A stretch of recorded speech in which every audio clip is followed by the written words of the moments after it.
مرحبا أصدقائي، كيفكن؟ اليوم رح نعمل وصفة كتير صحية مفيدة كتير للجسم. مكوناتها تين مجفف وتمر وحبة بركة وسمسم وزيت زيتون. هاي الوصفة كتير صحية لعظامنا ولأسناننا.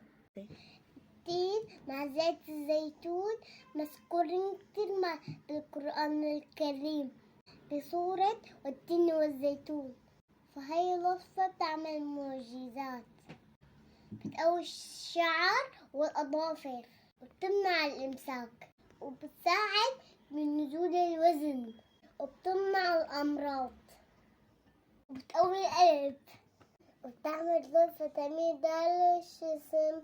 ويلا نبلش بالوصفة. نقطع التين والتمر وهيك قطعناهم بهذا الشكل.